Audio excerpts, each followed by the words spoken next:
Hello friends, Mithu kitchen ব্লগসে আপনাদের স্বাগত। আজকে আমি উচ্ছা দিয়ে দারুণ মজার একটা রেসিপি বানিয়ে দেখাবো, যা ভাত দিয়ে বা রুটি দিয়ে খেতে দারুণ লাগে। তো নরম নরম ছোট ছোট দেখে আমি উচ্ছে নিয়ে নিয়েছি। উচ্ছেটাকে ভালো করে এভাবে সামনে আর পেছনের অংশটা একটু কেটে নেব। চাইলে কিন্তু এভাবেও রেখে দিতে পারেন, দেখতে ভালো লাগবে। তো আমি এভাবে করে কেটে নিচ্ছি, তারপরে বীজখান দিয়ে একটু চিরা লাগিয়ে দেব। এভাবে ছুরির সাহায্যে কিন্তু বীজখান দিয়ে কাট লাগিয়ে দিচ্ছি, যাতে এর বীজটা বের করতে খুবই সুবিধা হয়। দেখেই বুঝতে পারছেন আমি এভাবে করে কাট লাগিয়েছি। তো সবগুলো উচ্ছে আমি এভাবে কাট লাগিয়ে নিচ্ছি। ফ্রেন্ডস, পুরো ভিডিওটা দেখতে থাকুন, নাহলে কিন্তু আপনারা বুঝতেই পারবেন না যে আমি উচ্ছে দিয়ে কি বানাচ্ছি বা কিভাবে এর কাটিংটা করছি। তারপরে উচ্ছেগুলোকে আমি ভালো করে পরিষ্কার করে ধুয়ে নিয়েছি।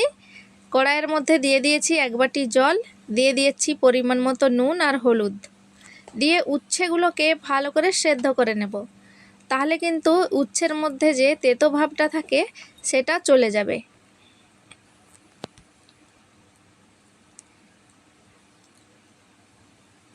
উচ্ছেটাকে দেখুন আমি ভালো করে সেদ্ধ করে নিয়েছি। উচ্ছেগুলোকে আমি ছেঁকে তুলে নিয়েছি আর জলটাকে ফেলে দিয়েছি। একটু ঠান্ডা হয়ে গেছে, তারপরে এর বীজটাকে বের করে নেব।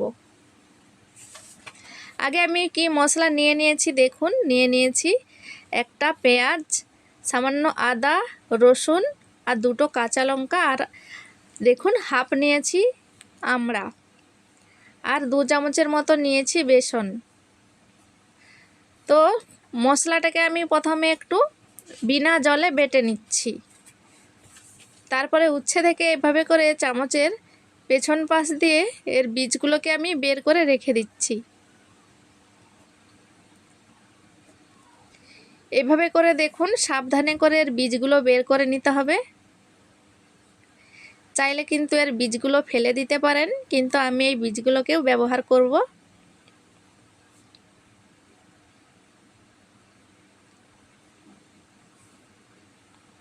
সবগুলো বীজ এভাবে করে বের করে নিয়ে তারপরে দেখাচ্ছি।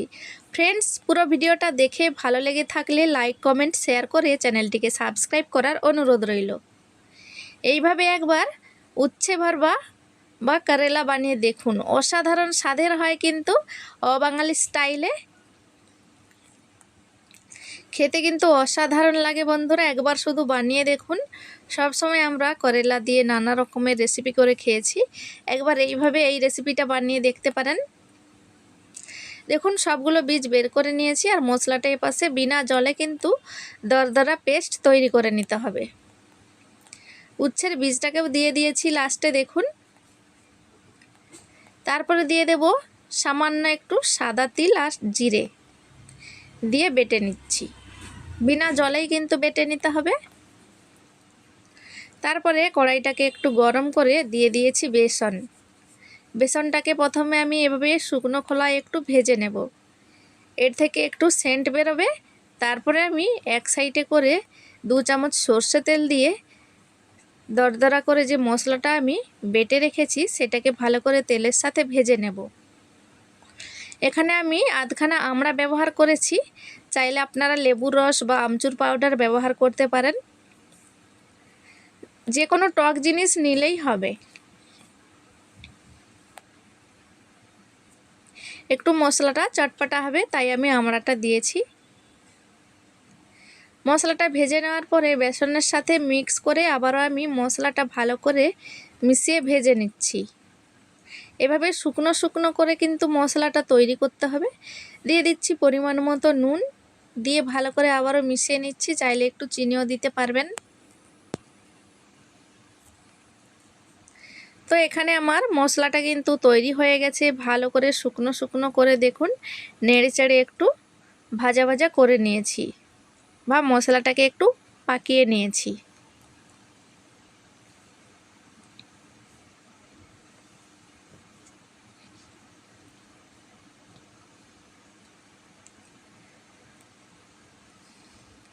তারপরে মশলাটাকে একটা বাটির মধ্যে তুলে ঠান্ডা করে নেব।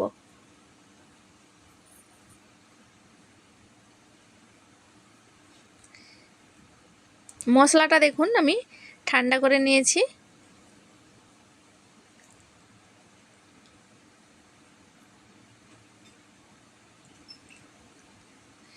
তারপরে এই মশলাটা কিন্তু এই উচ্ছের মধ্যে ভরে নিতে হবে। এই যে উচ্ছা থেকে আমরা বীজটা বের করে নিয়েছিলাম, তার মধ্যে যে একটা হোল হয়ে গেছে, এর ভিতরে কিন্তু এই মশলাটাকে এভাবে করে ভরে নিচ্ছি। আমি একটু বেশি করেই ভরে নিচ্ছি, যাতে একটু ভাজলে মশলা মশলা হয়, খেতে ভালো লাগে, তাই আমি ভর্তি করে ভরে নিচ্ছি।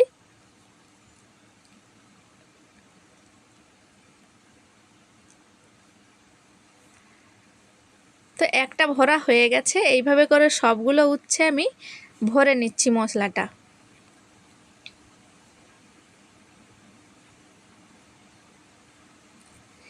এইভাবে করে আপনারা যে কোনো কিছু গোটা সবজি নিয়ে এইভাবে বানিয়ে নিতে পারবেন, খেতে কিন্তু দারুণ লাগে।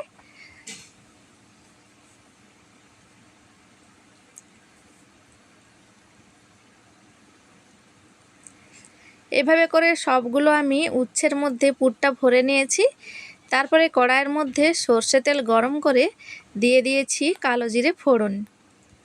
তারপরে এক এক করে উচ্ছেগুলোকে দিয়ে ভেজে নেব। হালকা থেকে মিডিয়াম আঁচে রেখে কিন্তু ভাজতে হবে, নাহলে কিন্তু উচ্ছেগুলো বেশি লাল লাল হয়ে পুড়ে যেতে পারে। তো এভাবে করে ঢাকা দিয়ে আমি ভেজে নিচ্ছি। এইবার আমি আস্তে আস্তে করে এগুলোকে একটু উল্টে পাল্টে দেব, সব দিক যাতে ভাজা হয় সেই রকম করে উল্টে পাল্টে দিতে হবে। ধ্যান রাখতে হবে যেন পুড়ে না যায়। গ্যাসের আঁচটা কিন্তু মিডিয়াম রাখতে হবে, হালকা থেকে মিডিয়াম। ধীরে ধীরে আস্তে আস্তে করে ভাজতে হবে ঢাকা দিয়ে দিয়ে, তবে কিন্তু উচ্ছেগুলো একটু এভাবে একটু ছেঁকা ছেঁকা লাগবে, আর খেতে কিন্তু অসাধারণ লাগবে।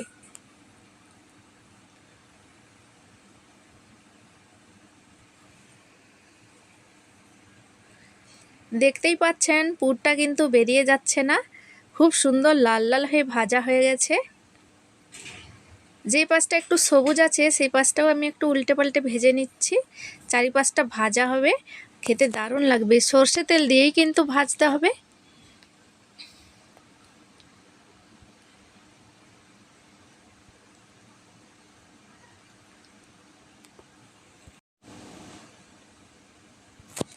আবার একটু ঢাকা দিয়ে দিচ্ছি। দেখুন এইবার কিন্তু উচ্ছেগুলো আমার পুরোপুরি ভাজা হয়ে গেছে।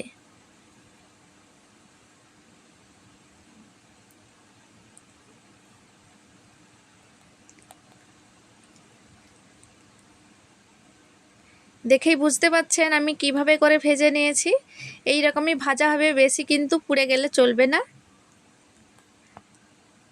চাইলে কিন্তু এই সময় উপর থেকে একটু বিট নুন আর একটু লঙ্কা গুঁড়ো ছড়িয়ে দিতে পারেন। তো দেখুন প্লেটের মধ্যে তুলে নিয়েছি। কতটা সুন্দর লাগছে, কতটা লোভনীয় লাগছে দেখেই বুঝতে পাচ্ছেন। এইভাবে করে অবশ্যই বাড়িতে বানাবেন, আর বানালে আমাকে কমেন্টে জানাতে ভুলবেন না যে কেমন হয়েছিল। তো আমি রুটি দিয়ে রাত্রে এভাবে করে তৈরি করে নিয়েছি। তো ফ্রেন্ডস, আজকের এই ভরবা কারেলা রেসিপিটা আপনাদের কেমন লাগলো কমেন্টে জানাবেন, আর ভালো লাগলে একটা লাইক করে দেবেন, আর বাড়িতে অবশ্যই করে কিন্তু এই রেসিপিটা ট্রাই করবেন। তো ফ্রেন্ডস, ভিডিওটি এখানে শেষ করছি। দেখা হবে পরবর্তী ভিডিওতে নতুন কোনো রেসিপি নিয়ে। ভালো থাকবেন, সুস্থ থাকবেন।